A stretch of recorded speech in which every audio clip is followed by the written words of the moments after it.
ഒരു മുക്കാച്ചാൻ നീളത്തിലുള്ള road tar ചെയ്ത് വെച്ചിട്ട് ചെണ്ട മേടിച്ച് കൊട്ടിക്കൊണ്ടുവന്നിട്ട് പേരെല്ലാം എഴുതി ഒട്ടിച്ചു വെക്കുക. നമസ്കാരം. കഴിഞ്ഞ ദിവസം പൂഞ്ഞാർ MLA MJ സെബാസ്റ്റ്യൻ വളരെ പ്രസക്തമായ ഒരു കാര്യം നിസ്സാരമായിട്ട് പറഞ്ഞുപോയി. വളരെ അടിയന്തരമായിട്ട് സമൂഹം ചർച്ച ചെയ്യേണ്ട, ഗൗരവത്തോടെ പരിഗണിക്കേണ്ട ഒരു വിഷയമാണത്. കാരണം MLA ഫണ്ട് അല്ലെങ്കിൽ MP ഫണ്ടൊക്കെ ഉപയോഗിച്ച് എന്തെങ്കിലും ഒരു നിർമ്മാണ പ്രവർത്തനം ചെയ്താൽ, എന്തെങ്കിലും ഒരു ജോലി സമൂഹത്തിന് വേണ്ടി ചെയ്താൽ, എന്തെങ്കിലും ഒരു സേവനം ചെയ്താൽ അതിലുടനെ ആ MLAയുടെ അല്ലെങ്കിൽ MP-യുടെ പേര് വെണ്ടയ്ക്കാക്ഷരത്തിലല്ല മത്തങ്ങ വലുപ്പത്തിൽ എഴുതി വെക്കുന്ന ഒരു രീതി. എത്ര നാണം കെട്ട ഇടപാടാണ് എന്നാണ് ആ MLA ചോദിച്ചത്. MLA പറഞ്ഞു, ഞാൻ ആർക്ക് MLA ഫണ്ടിൽ നിന്ന് എന്ത് ഒരു കാര്യം ചെയ്തു കൊടുത്താലും എൻ്റെ പേര് വെക്കണ്ട എന്ന് പറഞ്ഞിട്ടുണ്ട്. നാണം കെട്ട പരിപാടിയാണതെന്ന്. കാരണം മനുഷ്യരുടെ നികുതിയിൽ നിന്ന് എടുത്ത പണമാണ് ഈ MLA ഫണ്ടായിട്ടൊക്കെ കൊടുക്കുന്നത്, അല്ലെങ്കിൽ MP ഫണ്ടായിട്ടോ ഏതെങ്കിലും ഒരു പ്രാദേശിക നേതാവിൻ്റെ പേരിലുള്ള ഫണ്ടായിട്ട് അല്ലെങ്കിൽ ആ പദവിയുടെ പേരിലുള്ള ഫണ്ടായിട്ട് കൊടുക്കുന്നത്. അതിൽ എന്തിനാണ് ആ MLAയുടെ പേര് വെക്കുന്നത്?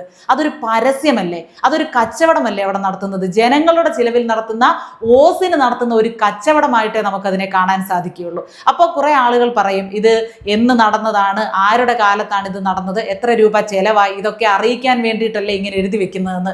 ബാക്കി വിവരങ്ങളെല്ലാം വേണം. എത്ര തുക ചെലവായെന്ന് വേണം, ഏത് വർഷമാണെന്ന് വേണം, ഏത് സർക്കാർ ഇരുന്ന കാലത്താണെന്ന് എഴുതിയാലും കുഴപ്പമില്ല. പക്ഷെ ആ MLAയുടെ MP-യുടെ ഒക്കെ പേര് എടുത്തു കാണിക്കുന്ന രീതിയിൽ അവരുടെ കുടുംബത്തിൽ നിന്ന് അല്ലെങ്കിൽ അവരധ്വാനിച്ച പണത്തിൽ നിന്ന് എന്തോ മുടക്കി നമുക്ക് എന്തോ ചെയ്തു, അല്ലെങ്കിൽ ഒരു ബസ് കാത്തിരിപ്പ് കേന്ദ്രം ഉണ്ടാക്കി, ഒരു റോഡ് ടാറിട്ടു, അല്ലെങ്കിൽ ഒരു കിണർ കുഴിച്ചു എന്നൊക്കെ പറയുന്ന രീതിയിലാവും. അവരുടെ ആരുടെയും വ്യക്തിപരമായിട്ടുള്ള ഫണ്ടല്ല, അവരുടെ ആരുടെയും കുടുംബത്തിൽ നിന്ന് കൊണ്ടുവന്ന പൈസയ്ക്കല്ല, ജനങ്ങളുടെ പൈസയ്ക്ക് തന്നെയാണ്. ജനങ്ങൾ സർക്കാരിലേക്ക് കൊടുത്ത് സർക്കാർ വഴി MLAയുടെ വാതിലിലൂടെ നമുക്ക് കിട്ടുന്ന സേവനമാണ്. അതിന് MLAയുടെ പേരിന് എന്തിനാണ് ഇത്ര വലിയ ഒരു പ്രാധാന്യം കൊടുക്കുന്നത് എന്നത് പ്രസക്തമായിട്ടുള്ള ഒരു ചോദ്യമാണ്, ചിന്തയാണ്. സർക്കാരിന്റെ ഫണ്ടെടുത്ത് അത് MLAയുടെ ഫണ്ടാണെന്ന് പറഞ്ഞാൽ എന്റെ പേരും വീട്ടുപേരും എഴുതി വെക്കേണ്ട വല്ല കാര്യമാണ്? ജനപ്രതിനിധികളെ നമ്മൾ തിരഞ്ഞെടുത്ത് വിടുന്നു, അവർക്ക് ആനുകൂല്യങ്ങളും ശമ്പളവും മറ്റ് സൗകര്യങ്ങളും എല്ലാം സർക്കാർ കൊടുക്കുന്നു, അല്ലെങ്കിൽ അവർക്ക് കിട്ടുന്നു, സമൂഹത്തിൽ നിന്ന് അവർക്കൊരു പദവി കിട്ടുന്നു, മര്യാദ കിട്ടുന്നു, ബഹുമാനം കിട്ടുന്നു, ഇതൊക്കെ നമ്മൾ കൊടുക്കുന്നു. അപ്പോൾ അവർ നമുക്ക് ചെയ്തു തരുന്ന ഒരു ഉപകാരമല്ല, അവരുടെ ഉത്തരവാദിത്തമാണ് ആ സേവനം എന്ന് നമ്മളും തിരിച്ചറിയണം.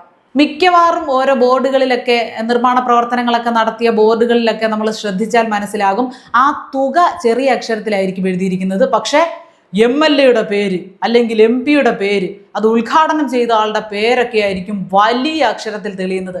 ഇതാണ് ഞാൻ പറഞ്ഞത്, ഇതൊരു പരസ്യമാണ്. രാഷ്ട്രീയത്തിനുള്ള ഒരു പരസ്യമായിട്ടാണ് ഇത്തരം ബോർഡുകൾ ഇവർ ഉപയോഗിക്കുന്നത്, എഴുത്തുകൾ ഉപയോഗിക്കുന്നത്. പിന്നെ വേറെ ചിലർ ജയിച്ച് അധികാരത്തിൽ വന്നു കഴിഞ്ഞാൽ പഴയ ആളുടെ പേര് മാറ്റുന്ന ഒരു സമ്പ്രദായമൊക്കെ കണ്ടുവരുന്നുണ്ട്. അപ്പോൾ ആദ്യം ചെലവാക്കിയ പണം പാഴായി പോവുകയാണ്. ഇതെല്ലാം പൊതുജനങ്ങളുടെ പണമാണ്. ആവശ്യത്തിന് പൊതുജനങ്ങളുടെ പണം ഇവർ പല രീതിയിൽ പാഴാക്കുന്നുണ്ട്. കഴിഞ്ഞ വർഷത്തെ സർക്കാരിൻ്റെ കാര്യം പറയുകയേ വേണ്ട. കുറേ കെട്ടിടങ്ങൾ ഉദ്ഘാടനം ചെയ്തിട്ട് കാട് പിടിച്ച് കിടപ്പുണ്ട്, ജനങ്ങൾക്ക് ഒരു ഉപകാരമില്ലാതെ കിടപ്പുണ്ട്. അവയിലെല്ലാം ഇവരുടെ പേരുകളൊക്കെ ഇങ്ങനെ വലിയ അക്ഷരത്തിൽ എഴുതി വെച്ചിട്ടുണ്ട് എന്നുള്ളതല്ലാതെ ആളുകൾക്കൊരു പ്രയോജനവുമില്ല. ഇതെല്ലാം പാഴായി പോകുന്ന പണമല്ലേ? എത്രയോ പേർക്ക് ഉതകേണ്ട പണമാണ് ഇങ്ങനെ പോകുന്നത്. ഇപ്പോൾ ഒരു നിർമ്മാണ പ്രവർത്തനം പൂർത്തിയായി ആ പദ്ധതിയെക്കുറിച്ചുള്ള വിവരങ്ങൾ പൊതുജനങ്ങൾക്ക് അറിയണമെങ്കിൽ ഏറ്റവും പ്രാധാന്യം കൊടുക്കേണ്ടത് എത്ര തുക, ഏത് വർഷം, ഇന്ന വർഷത്തിൽ വികസന ഫണ്ട്, ഇപ്പോൾ ഉദാഹരണത്തിന് വികസന ഫണ്ട് 2025-2026 ഇത്ര തുക ചെലവാക്കി ഇന്ന പ്രദേശത്തിന് വേണ്ടി ഇത്രാം തീയതി പൂർത്തിയാക്കിയ പദ്ധതി എന്നതിനാണ് അവിടെ പ്രാധാന്യം കൊടുക്കേണ്ടത്. പിന്നെ ഏതാളാണ് അത് ചെയ്തത് എന്ന കാര്യം രേഖപ്പെടുത്തണമെങ്കിൽ ചെറിയ അക്ഷരത്തിൽ ഒരു മൂലയ്ക്ക് വല്ലതും രേഖപ്പെടുത്തുന്നതിൽ തെറ്റില്ല. പക്ഷേ പരസ്യമാകരുത്. നമ്മൾ ഇത്തരം ബോർഡുകൾ വെക്കുന്നത് എന്തിനാണ്, എഴുത്തുകൾ വെക്കുന്നത് എന്തിനാണ് എന്ന ചിന്ത, ഒരു ബോധം ഈ നേതാക്കൾക്കുണ്ടാകണം. അതിനെക്കുറിച്ചുള്ള കൂടുതൽ വിവരങ്ങൾ, ആ പദ്ധതിയെക്കുറിച്ചുള്ള പൊതുവായിട്ടുള്ള കാര്യങ്ങൾ ജനങ്ങൾ അറിയുന്നതിലേക്ക് വേണ്ടിയിട്ടാണ് അങ്ങനെ എഴുതി വെക്കുന്നത്. അതിൽ നിങ്ങളുടെ പേര് മാത്രമല്ല വലുതായിട്ട് എടുത്തു കാണിക്കേണ്ടത്, എത്ര പണം ചെലവഴിച്ചു എന്നത് പൂർത്തിയാക്കി എന്നതിനൊക്കെയാണ് ജനങ്ങൾ പ്രാധാന്യം കൊടുക്കുന്നത്. ഏതായാലും പല സമയത്തായിട്ട് ഞാൻ ചിന്തിച്ചിട്ടുള്ള ഒരു കാര്യമാണിത്. എന്തിനാണ് ഇങ്ങനെ പരസ്യങ്ങൾ ഉണ്ടാക്കുന്നത്? നാണമില്ല, എന്തൊരു തറ പരിപാടിയാണ്. അതായത് നമ്മുടെ കുടുംബത്തിൽ നിന്ന് എടുത്തുകൊണ്ട് പോയി എന്തോ ചെയ്തിട്ട് നമ്മുടെ പേരെഴുതി വെക്കുന്നത് പോലെയാണ് ജനങ്ങളുടെ പൈസ കൊണ്ട് സ്വന്തം പേര് വെണ്ടയ്ക്കാക്ഷരത്തിൽ എഴുതി പ്രദർശിപ്പിക്കുന്നത്. ആർക്കും ഒരു നാണക്കേട് തോന്നുന്നില്ലേ എന്ന് ഞാൻ പല പ്രാവശ്യവും ചിന്തിച്ചിട്ടുണ്ട്. ഏതായാലും ആദ്യമായിട്ട് ഒരു MLAയുടെ വായിൽ നിന്ന് തന്നെ ഇത് കേട്ടപ്പോൾ സന്തോഷമുണ്ട്. ഇതെല്ലാവർക്കും ഒരു മാതൃകയായിരിക്കട്ടെ, എല്ലാവർക്കും അനുകരിക്കാവുന്ന ഒരു സമ്പ്രദായമാണത്. ആരുടെയും പേരിന് പരസ്യം കൊടുക്കാതിരിക്കാൻ ശ്രദ്ധിക്കുക, രാഷ്ട്രീയത്തിന് പരസ്യം കൊടുക്കാതിരിക്കാൻ ശ്രദ്ധിക്കുക. നിങ്ങൾ പൊതുജനത്തിന് ചെയ്യുന്ന സേവനമല്ല, ഔദാര്യമല്ല, ഒരു ഉപകാരം പോലുമല്ല, നിങ്ങളുടെ ഉത്തരവാദിത്തമാണ്, നിങ്ങളുടെ ജോലിയാണ് നിങ്ങൾ ചെയ്യുന്നത് എന്ന ബോധം ഓരോ രാഷ്ട്രീയ പ്രവർത്തകനും അല്ലെങ്കിൽ ഓരോ MLA-ക്കും MP-ക്കും ഏത് പദവിയാണോ അലങ്കരിക്കുന്നത് അവർക്ക് എല്ലാവർക്കും ഉണ്ടായിരിക്കട്ടെ.